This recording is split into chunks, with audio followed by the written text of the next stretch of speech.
when you live a shitty life and someone tells you how privileged you are, you have a tendency to tell them to fuck off, right? Like, when you're sitting in a fucking trailer, eating top ramen, and someone's like, well, check your privilege as a white Christian male. Like, I think a lot of people's gut reaction is, there was this also, this ties into something that I thought, I put this in my newsletter today. Like, there's this link in there about, it's these founders that had a ramen brand, and they used Reddit to generate 35,000 people on their wait list before they launched. And it was one of those things that you read and you're like, oh, anyone could do this. It's just really hard. And I think there's this whole, I think we see this too. Like, how many people have unsubscribed from a newsletter or canceled a course or done whatever because they're like, oh, well, I didn't realize this was actually going to be work. And everyone thinks that there's this entrepreneurial dream. And you I'm not trying to sell you the fact that you can have a G-Wagon by doing nothing. I'm trying to sell you the fact that you can have a G-Wagon by working night and day. Right. And I think there's this interesting, back to that Reddit thing, these guys basically said they set up a bot to scrape Reddit anytime anyone mentions ramen. Then they have people go into the threads and answer the comments. They did this over 9 months, and then seeded GIFs and built an influencer network and did the hardest work humanly possible. And that's what you're signing up for to do any of this stuff. Really, all the things that, no matter what, there's no escape any of that. It's just getting into the mindset where you actually believe that that's possible and then go execute to do it. And I think that there's this whole generation that just believes I can't get around. I can't do that while also partying at the same time. The answer is nah, you probably fucking can. Right. Sure. Anyway. Right. Yeah. I mean, sorry, go for it. As a microcosm of that, I tweeted this a few hours ago and enjoyed the response. I've been doing TikTok for 60 days. I've posted 93 fucking videos. I haven't got it sorted out yet. And I'm fucking doing it. I'm going to do it. I'm going to do it until I figure it out. And literally, it seems so silly to say it about something like TikTok, but it's exactly what you just said, Oren. I'm going to do it. I'm going to grind my fucking teeth on it until I figure out what it is and until it works. And 99% of people won't do that, period. That's how everything is. I was gonna say, if it's all the motivational fucking all the platitudes, all that shit, I can tell you really summed up into two fucking things for me in general. I mean, obviously there's nuance to this, but is discipline fucking beats everything, right? Just consistently doing fucking the same thing all the fucking time, even when you do not want to do it. What separates successful people from unsuccessful people, except for the outliers who got fucking lucky? So most successful people are just fucking disciplined. They just do it nonstop. And then the other side of that goes hand in hand with that is that and this happens to me with TikTok and with Twitter and with everything, right? The angle that I've put together for my business with everyone is this nano flipping, right? But that's just an angle that speaks to sort of the modern audience. It's really buy-side M&A advisory, right? This is not rocket science. It's just that my competitors, no way in the fucking chance in hell, a 50-year-old dude in a suit who has an MBA is going to go on TikTok and fucking make videos all day or make threads on Twitter. And so the other side to go with the discipline and doing what you don't want to do is you create a moat by doing what your competitors won't, right? And so to Colin's point, Colin is just doing those two things. Most people do not want to go every fucking day and do something that has not been working. Today, Colin fucking found PMF, product market fit, was something he's been fucking grinding on for 2 months straight. Every fucking day was zero reward. And he's also going and doing things that creating a moat by doing something that a competitor hypothetically wouldn't do, which is go spend 2 fucking months on a brand new channel that is mostly consumed by Gen Z. And most people don't understand how to monetize or even how to grow on. So that's really if I could sum up all fucking success, it's be fucking disciplined and create a moat by doing things your competitors won't. And I just want to add to that because I think this is something that people worry about and it's something that prevents them from doing something similar, whether it's making content on the internet or starting a business. Is most of my friends in my real life make fun of this shit that I'm doing. They think it's cringe as fuck. Some of them tell me, some of them tell friends of my friends. My wife can't fucking stand it, except for 4 or 5 of those videos. And I don't give a fuck. I mean, to go with it, my big thing, this is so shitty, but you guys are both tricked beautiful, wonderful women into loving you and had children with you. Me out on these streets, you guys, they, at least it's easier in LA, but I'll tell you, out on these if I was back in New York City, I cannot even fathom going on a date with someone in New York and be like, hold up, sorry, what do you do? Well, this, but I also requires me doing 2 TikToks a day, 2 Twitter threads a day. You know what I mean? It just doesn't. And so I think the other side of that is again, that's because most people don't want to do it because their ego's too fucking big. Yep. That's really Honestly, what but it once is. you get to the other side, though, it is what it is. Like, I don't know. I do all kinds of cringe stuff on the internet. My wife's like, cool. Like, I get to drive this. I mean, You know, to go like, with it's it, by the around- way, everyone sees this because the truth is, it's like I've had like TikTok, for example. Half my friends are not on TikTok and half are. TikTok just fucking forces you, as long as you're in someone's contact list, to fucking for them to see you. And so in the past like 2 weeks, 3 weeks, I've had a bunch of people, like girls that I used to date, or like all these different people, like follow me and DM me. And I'm sure there's many others that saw me. I think I told y'all a story about a woman who literally said she saw my TikTok and like stopped a sexual activity because she saw it. And I was like, oh, that's pretty cool. weird. That's pretty weird. Thanks. Thanks. But anyway, but I also have these other people that are like, whoa, you're crushing it. You're a TikTok star. And when Oren said the other side, I think the other side in my mind is also just a follower account, which is so fucking funny because it plays on the most basic human psychology in the face of this planet. Oren and I went to ComplexCon the other day. Thank you, Rich, for the VIP passes. It was dope. Plus. But we were looking at getting food. Thanks, Rich, for nothing. And we were looking at getting food. And we only there's like 30 vendors. I don't want to go to a vendor that's got no line, right? Like we just assume because there's a line that's where the better food is.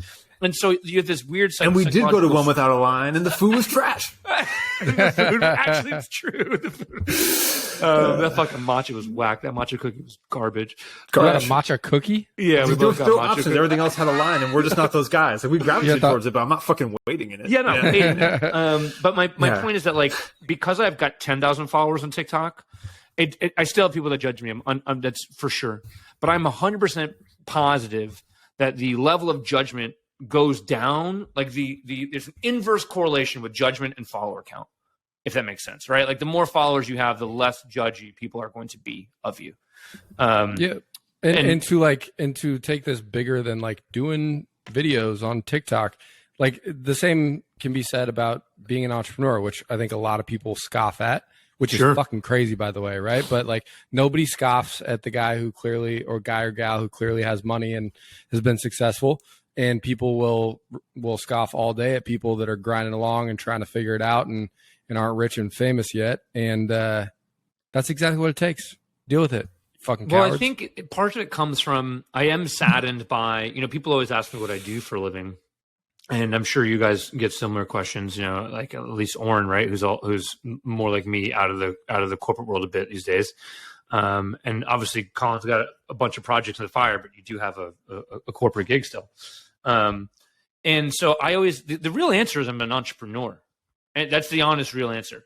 And I hate saying it because I feel like that term has become so bastardized because everyone thinks they want to be an entrepreneur. The truth is, if this were 1952 and I had to go fucking do the physical paperwork myself to start my company, I would also be an entrepreneur. I'm 100% sure that 99% of entrepreneurs today would not be those fucking dudes going and taking the risk. In the bro, they can't put you in a fucking box, bro. They can't, bro. Mad Men, baby. I went to Madison, fucking smoking Lucky Strikes, hanging out with you hippies. Lads. no hippies in our office, Oren. We're doing fucking Mad Men type shit. But so I do think that the term has become bastardized, right? And I have had a couple of successful older mentors in my life that are serial entrepreneurs be like, bro, you're a serial entrepreneur. That's okay. Like, but what's funny about that is, to Colin's point, no one I would far from call myself super successful, but I've had enough wins in my life that now people don't fucking scoff at that when people say it's an entrepreneur. But when you've had zero fucking wins and you're an entrepreneur, you're a fucking loser. That's how everyone fucking views people. Do you put CEO of NanoFlips on the business card? Or is that... Definitely not. But I should. President, CEO, janitor. I don't know how we got here, but I like that rant. I appreciate that. That. I could actually go on into that forever because I do think that we have a lot of people. There's a really, really, really big difference between wanting to be self-employed and wanting to be an entrepreneur. And I think that people conflate the two. Wanting self-employment is wanting a bit of freedom. It's wanting to sort of be in charge of your own time and where you are. If you're truly a fucking entrepreneur, and anyone I know that really is an entrepreneur and has built anything of any fucking value, you do not fucking have true fucking freedom of time in what you do. It is the exact fucking opposite. You can't take a second where you're not trying to just build something from scratch with your bare hands, like cocaine, like Coke Bear. Hey, Coke Bear, Coke Bear couldn't live a normal bear life. I know Oren's not going to get into it, but we were talking about something in this vein earlier today, and I think that the whole like not have a boss, like that is very, very ego driven, and all the entrepreneurs that I know like are just like trying to make stuff and build things. Sure. And so the people that set out to not have a boss and have this flexibility, like that. I don't know. That's it's kind of like chasing. It's kind of like chasing the girl. Yeah, right. That like anybody can do that, and I think the people that are successful and happy in what they're doing, it's not really about how much free time you have or how many laptops you can ruin on a beach in Bali. It's about making stuff.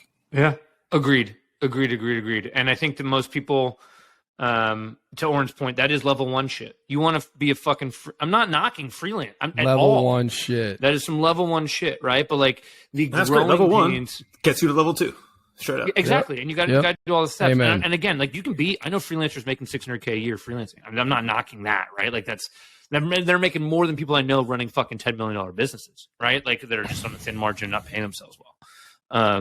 But it is important, I think, for people to understand the difference. And I actually had a really important conversation with a very good friend of mine recently about this, about sort of wanting to be an entrepreneur versus being an intrapreneur, right? Which is a whole nother discussion where I think is really important. I think a lot of people that think they want to be entrepreneurs really want to be intrapreneurs. And I don't think that it's worse or better. They're just two different things. They're cousins. They're similar.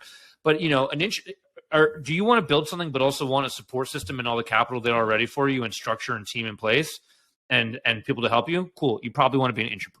Right, you're probably better off trying to build a new line of business or a new unit inside of an already structured business, right? If you want to do fucking nothing, you want to take nothing and turn into something, and like you want to build shit to Colin's point, you probably want to be an entrepreneur, right? And they're just different things. And I think that we would find people might find more success if they understood that about themselves and tried to go do that inside. You want a W-2, you probably want to be an entrepreneur, Yep.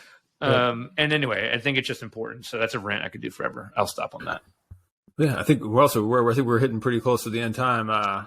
This episode has been brought to you by Cocaine Bear in theaters. Is it going to someday. Theaters? Yeah, Is it a theater? Yeah.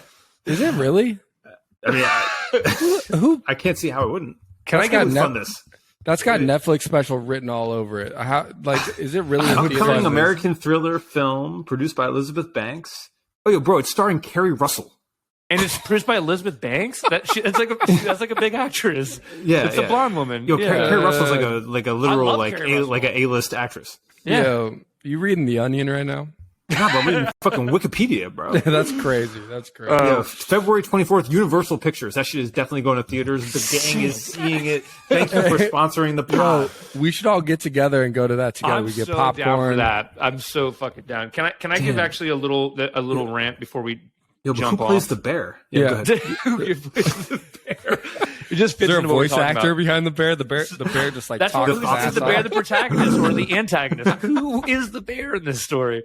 But no, I was having dinner with a friend and his mother the other day, who I grew up with, and they both work in film. And this reminded me of the conversation that we had about the size. And I think people don't recognize the size of the film industry versus the video game industry.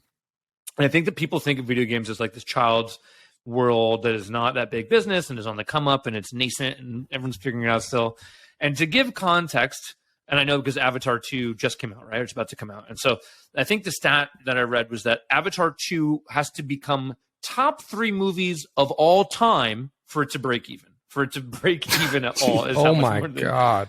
Maybe it's top 5 of all time to break even. But to give other context, the top grossing movies of all time, I think, are like Titanic and Avatar, right? And there's 1 or 2 others, but they're all like a $2 billion or 1.4 billion or something in total. Grand Theft Auto 5 did $1 billion on opening day. Literally opening day did $1 billion in revenue. Digital downloads, by the way, y'all. Like, I don't mean ain't no like movie theater market. That's incredible. You know what I mean? It's incredible. I mean, the last Modern Warfare did the last Call of Duty did 600 million opening day. I mean, these are just astronomical numbers that are so much bigger than any film or music. You know, to give you one more real quick thing. A couple of my friends just had a single go diamond, right? Diamond is what, 10 million, Oren? Yeah. 10 million? Okay. 10 million. So just went diamond. That's a huge They ain't making deal. no money. They're not making any money. They make their money from touring and shit, I think. But I think that on, that's 10 million. That's a huge accomplishment, right? It's very rare for things to go diamond, right? In music, to give the context of that in terms of thinking about Call of Duty. Grand Theft Auto. Grand Theft Auto has sold over 170 million copies. Dude, that is so much fucking more. That's than crazy. Any fucking album in the history of fucking music. Anyway, it fascinates me. And is that the new GTA? That's GTA 5. That's just GTA. That's just the latest release in the franchise. So I just want to jump to the group text really quick before we sign off. Oren just sent the cast of Cocaine Bear, this is Ray Liotta's grand finale. This is his grand finale. And also, I didn't even go all the way down the list. Not only does it have the redheaded gay dad from Modern Family, it has the redheaded guy from Game of Thrones. I'm hyped on this. But wait, is this how Ray Liotta's going out? Farewell kiss, bro. This is God. Are they just all in on the joke, or no? I feel like they probably started this like a Ray Liotta B movie, and then they were like, no, like he died. We have to like bring in the big guns. And like Universal was like, clear the slate, and like Kerry Russell's in. We're going for the dad from Modern Family. Yeah. This has Grammy potential, bro. Kerry Russell was what? Felicity? Was that Felicity? She was the Americans. That's all that matters. Okay, true. All right, boys. Stay rich, money, Twitter. Bless. Peace.